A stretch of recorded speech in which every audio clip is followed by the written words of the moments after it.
Good evening. Welcome to the Josh Volinski Show. You know, many years ago I saw a show called Stop the World, I Want to Get Off. But you can't get off this world. This is our world. And if we destroy it, we just won't have it for anybody. And today we're going to discuss the very dire situation concerning hydrofracking. And I have four experts here. I have Edie Kantrowitz, Hi. a vice president of Clearwater. New York City Friends of Clearwater, yeah. And I have Jonathon Rubin, a former president of Clearwater, Friends of Clearwater. New York City Friends. And also a wonderful tenant advocate. If you're in trouble as a tenant, you may be lucky enough to get Jonathon Rubin. And I have Talbot Katz, another vice president of Secretary. Clearwater. I guess they have a lot of vice presidents, just like campuses have a lot of professors. And we have a wonderful videographer, and also who has studied the lives and rituals of indigenous people, and also is very, very concerned with hydrofracking and everything else that impacts upon our planet, Miss Pamilla Timmins. So, and for tonight, she's an honorary vice president. Josh, maybe, what is the problem? Well, maybe I should just explain. New York City Friends of Clearwater is a chartered sloop club of the Clearwater organization that was started by Pete Seager about 40 years ago. And, you know, originally Clearwater was focusing just on cleaning up the Hudson River, okay? But New York City Friends of Clearwater is an educational, environmental organization, and we're focusing now on all kinds of water issues that affect New York City, okay? And one of the biggest ones today is hydrofracking, and I know that's what we're going to focus on.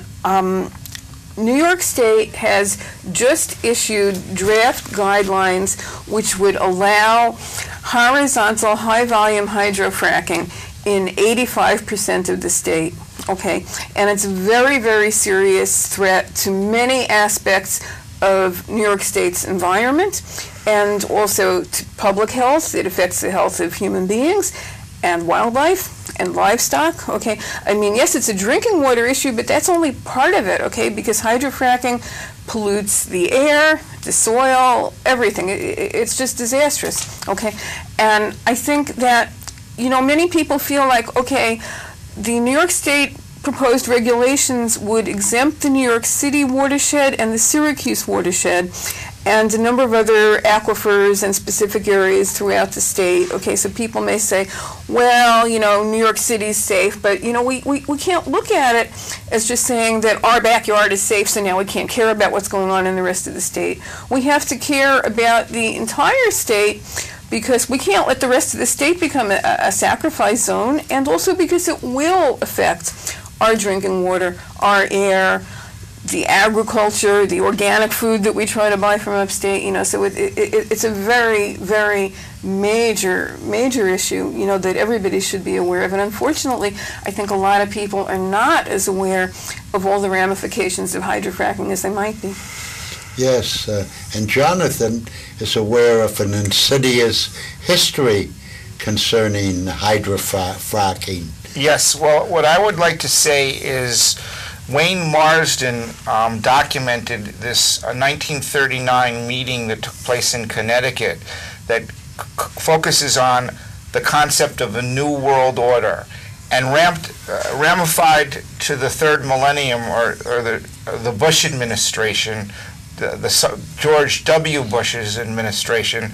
That new world order was a new world economic order, and it said corporations are going to really run and focus on our lives. Now, one might say some corporations do a lot of good. I'm not going to say every corporation is deleterious to human health, but a lot of these corporations that also had involvement in the Trilateral Commission and some books of the New World Order and the New World Order, such as the Carlyle Group and Northrop Grumman and United Defense and Halliburton, have been very destructive to thinking that they can think and control our life. Why is Halliburton really a nasty company? Halliburton was the company that developed this fracking process. And we already know that they're allowing vertical fracking to take place, or vertical drilling specifically. Vertical drilling isn't perfect, but it isn't the vertical drilling which was the regulations on the books that the DEC had before 2009 that concerns us. It is the horizontal, hydraulic, high-volume fracking that they want to do in the future. And well, I think we can be concerned about both of them because the vertical drilling is a problem also. Yes, yeah. But wait, no putting chemicals into the aquifers is good, but the horizontal hydraulic fracturing is much more immediately and specifically a process that injects chemicals into a pocket.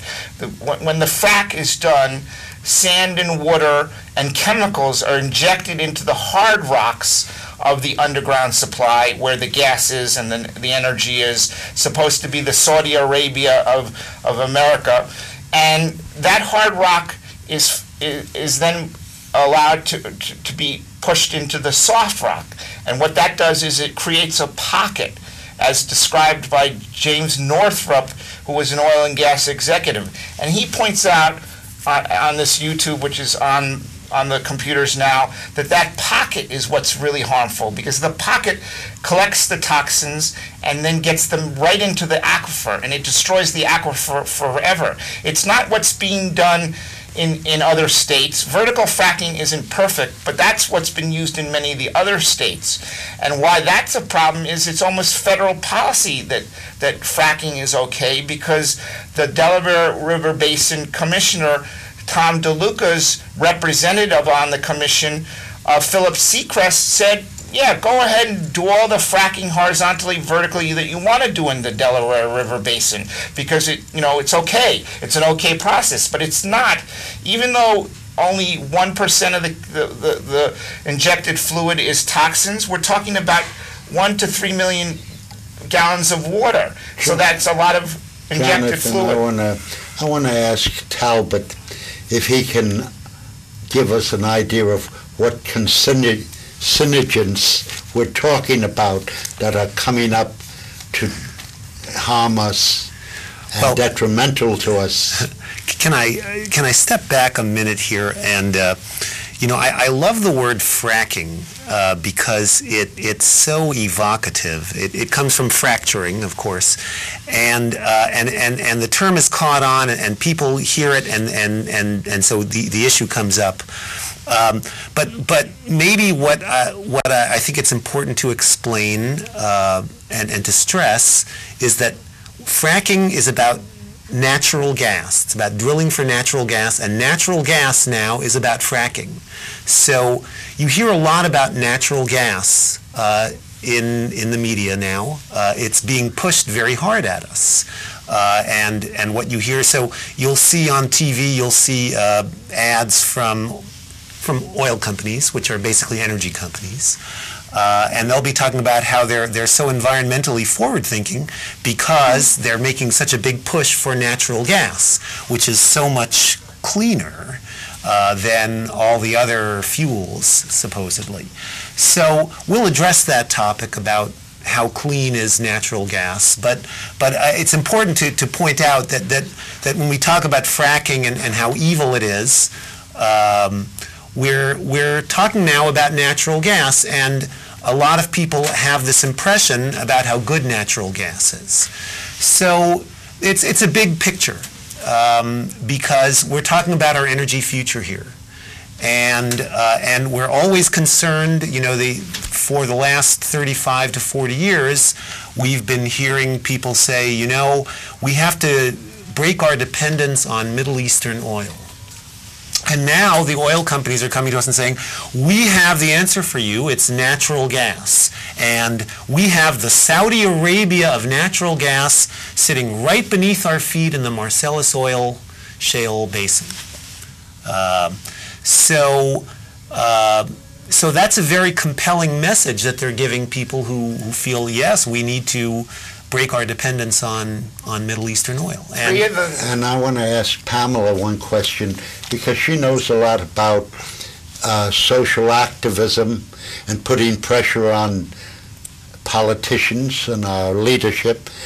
Como is supposed to be partly on our side. Schneiderman, Attorney General Schneiderman, is supposed to be partly on our side. Even Obama, I think, made some favorable comments regarding all of this, but they are a bit wishy-washy.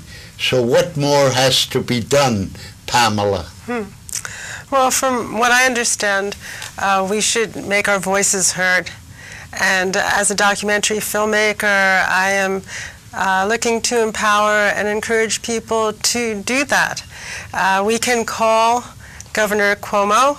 There is a comment period right now that we're looking to extend, but right now we can call his office and let it be known what we think of this hydrofracking. And also, we have Indian Point Nuclear Power Plant. We've been looking to stop the relicensing of this plant that is leaking toxins and is very dangerous. So that's something that he is interested in shutting down. So to encourage that and to bring on a green economy with jobs that are bringing forth training for alternative energy. I did a documentary film called Making Solar Happen in New York City. It was a premium for WBAI, and it brought forth experts like we have here speaking about how we can have solar in New York City. And since then, the net metering law has come in, so that's a good thing. Josh? Yeah, Edie, and you were very alarmed about Indian Point. You want to say a few words about it? Well, I mean, I think both Indian Point and the fracking situation are very alarming, and I think as Talbot was starting to point out, it's really important, you know, that we connect all the dots here, okay? Just like people talk about, you know, fracking on the one hand and natural gas on the other hand, and they don't always make that connection. And I think when we bring Indian Point into the mix, then we're talking about nuclear. And unfortunately, what's starting to happen is that some people are starting to play fracking off against nuclear. And they're saying, well, if you want to close down Indian Point, then you're going to have, you know, fracking gas. Or if you're, you know, not going to have fracking, then you're going to have to keep Indian Point open. But the fact of the matter is that we could easily have an energy future that would be based on renewables, on solar energy, wind power, geothermal, okay? And all that's really lacking is the political will to put the funding, you know, into development of these technologies that are truly green and truly clean and truly sustainable, you know. And I think that it's important, you know, for us to keep making our voices heard to our elected officials, to the media. You know, as Pamela was saying, you know, we can call Cuomo, call the other officials. There's actually a campaign on right now asking people to call Cuomo every Monday. It's like Cuomo Mondays. You know, you get up first thing in the morning, Monday morning, and you call Cuomo and you tell him, you know, what you think about fracking, okay? And actually the comment period doesn't even start until August, okay? And so people are going to be making very, very detailed, you know, comments about the different items that are included, you know, in the environmental impact statements. But even now, even before August, people can get out there, you know, make those calls to Cuomo and to other elected officials as well. Yeah. I know they mislead the layman about talking about coal and saying how old-fashioned coal is. But actually, that's sort of a charade, isn't that, Jonathon? Well, yes, but I'm not really totally familiar, except that coal is a polluting element. What I wanted to say is, you asked before about the toxins in the fracking process, and I want people to really know. I know I'm not answering your question directly, but it is on point because it's about fracking. Fracking includes arsenic and radon and methane. And when people watch Josh Fox's video, they wondered how he was coming to the kitchen sink of the people where the fracking took place and lighting the flame and having it explode. Well, if you put a gas in the water, it's not going to be just inert and never cause problems. And also in the wells that they've fracked in other states, there's a whole oil slick on top of the wells. And why is that really harmful? In other states, it's caused seizures and cancers. How much health problems do we have to have? Do we have to have a natural disaster here in New York City for people where there's an epidemic of cancer and seizures for the government to care more about the people than corporations? The corporations think they know for us, but as James Northrop, the former oil executive of ARCO who made this YouTube video said, the corporations are very lazy. They don't have to use toxins necessarily to frack. As I said, 99% of the things used in the fracking injection is sand and water. The 1%, yes, it could be 10 to 30,000 gallons of something else, but it doesn't have to be toxic. It's a laziness on the part of the corporations. They developed this process years ago. They refined it. They don't have to stick with poisons to kill people. Josh, if I can just add to what Jonathon's saying, there are hundreds of different chemicals, okay, that are used in the fracking process, okay? There are things like benzene, toluene, formaldehyde, diesel, okay? And many of these chemicals are things that are proven as carcinogens, proven neurotoxins, okay? And the health effects have been seen, where fracking is going on, okay? And one study also showed that individuals' wells that are in areas where fracking has been going on are 17 times more likely to be contaminated with methane. Okay, and it's that methane that's in people's drinking water that allows you to have a situation where somebody can turn on the tap and then you light your water on fire. Okay, that's what you've seen in the movie Gaslands, that Josh Fox did. The methane is in the ground. The chemicals that are injected in the fracking process aren't the only toxic chemicals that get involved in the fracking process, because you've already got down there, like Jonathon was saying, arsenic, and you have radioactive radon, and all this stuff comes back up with the wastewater that comes up, okay, with the flowback water, or what they sometimes call produced water, okay, and then we have to ask ourselves what happens, with this flowback water once it comes back up from the ground, okay. Sometimes they store it in flowback pits, so you have this big, ugly pit, okay, that's there by the well pad, and we're talking about, acres of forest land or agricultural land that's cleared away, to have the drill rigs, okay, and to have the flowback pit. And then you have, pollution from the toxins from the flowback pit, and that's going into the air, okay. But you also have, fluids that may be toxic or that may be radioactive, and then, where is this going? Well, sometimes it's being disposed of, directly into streams. This happened near Pittsburgh, okay, radioactive liquid was put into a stream that then flows into drinking water, So these are the things we have to contend with. I also wanted to make a comment, because it hasn't been also discussed on this show before. When you frack, you have to use massive amounts of water, 1 to 3 million gallons of water. You don't just get it from you truck it in.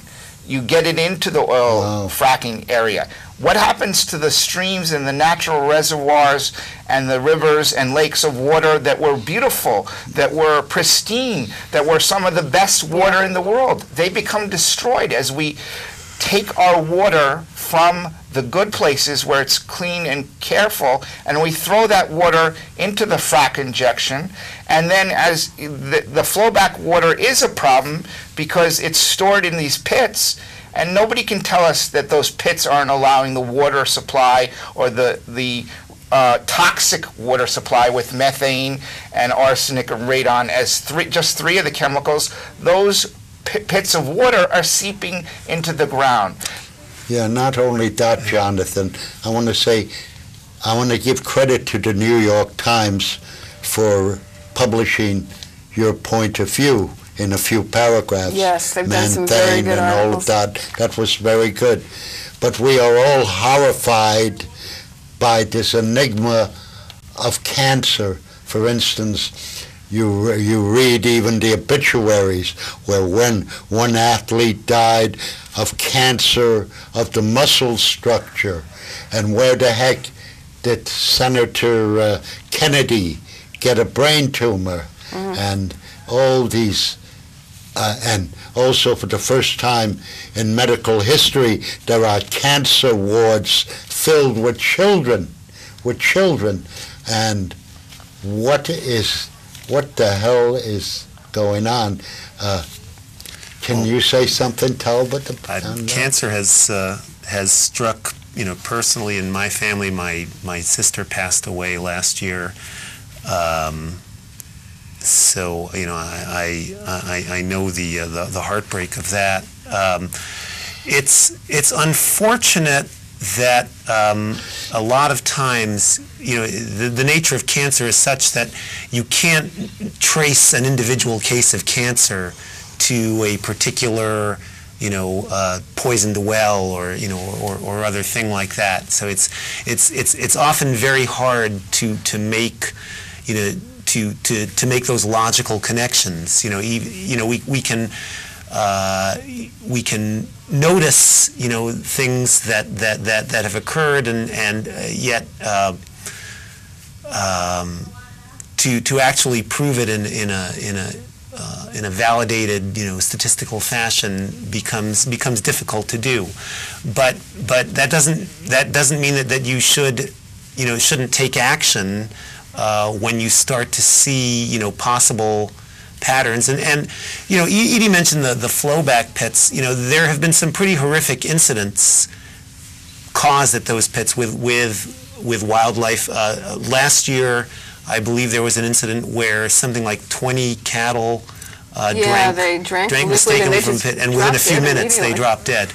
So it's the companies may say that that they're that this water isn't going to to get into our water supply and affect us, but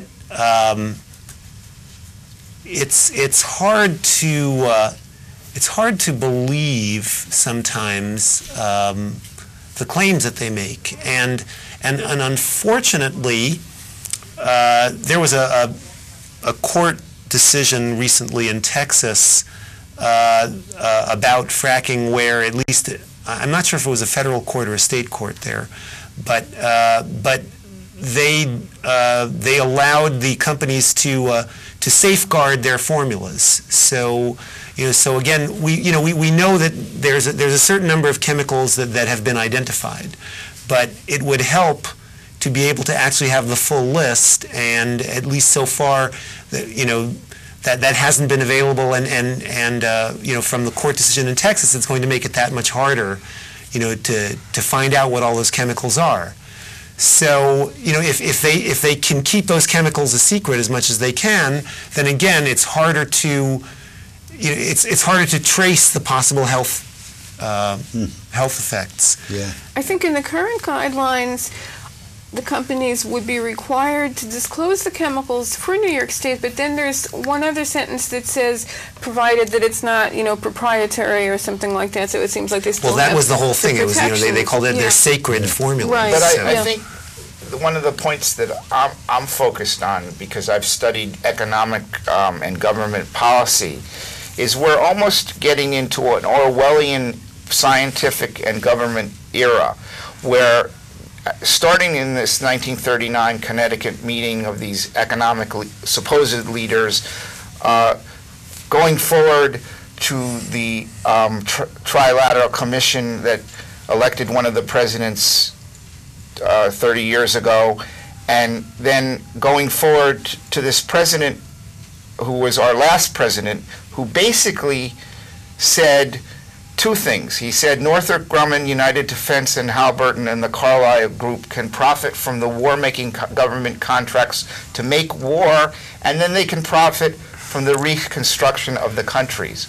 But why that's really bad is one of those companies, Halliburton, is the fracking developer. Halliburton, that company, which is a government contracted company to make war, and a government contracted company to reconstruct a country after it's been destroyed, is also this government, is also this corporation that thinks under this New World Order they can think for the common citizen, and they can overthink for us. They have the power, they think, to be more important than the electorate and more important than the ordinary citizen. And that's getting away from what this country was founded upon. That's right. And because of their connections to the previous regime in Washington, the fracking process was exempted from the Clean Water Act. And the Clean Air Act, and the Safe Drinking Water Act, and the Resources Conservation and Recovery Act. And that's what's referred to as the Halliburton loophole, because it was promoted by Halliburton, and so eventually they got these exemptions. And Cheney was the person who carried it forward, too. They just told me we have 1 minute, so I want to say this has been the Josh Volinski Show. And one of the problems, of course, is that when the politicians talk or speak, they don't speak to us, meaning everyone in this room, but they just come across with generalities that sound good to maybe somebody who is working their butt off in a hotel or driving a taxi cab. But to people who really know what the situation actually is, it is extremely troubling. Right, Pamela? It is, yeah. We really need to do something about it now. Yeah. You know, it's affecting all of us. It's actually unconstitutional. It's a domestic violence. It's illegal. I mean, does it help you to know that Cuomo appointed Robert Kennedy Jr. on his commission to study this situation? It's just another generality without any major specifics that really make us feel better. I mean, I just think, and this is just my personal opinion, is that we should have a complete ban on fracking for New York State, okay? I agree. It's dangerous, it's been shown to be dangerous, and we don't need it because the renewable technology is there, okay? They promote it as something, you know, that will replace foreign oil, and they say it will bring in economic benefits, but it doesn't. And I think that the Nuclear Regulatory Commission and the DEC, which are the permitters of these processes such as Indian Point and fracking, are also supposed to be the watchdogs for the citizens. And I think that that's a duality and a hypocrisy that's absurd, because on the one hand they're supposed to say, go ahead and do this. On the other hand, they're saying, you know, it's harmful. So they're taking the ordinary citizen is naive, and you can't be a watchdog and a permitter, I don't think. Right. And they've constantly been cutting the staffing of the DEC. You're out. Okay, yeah.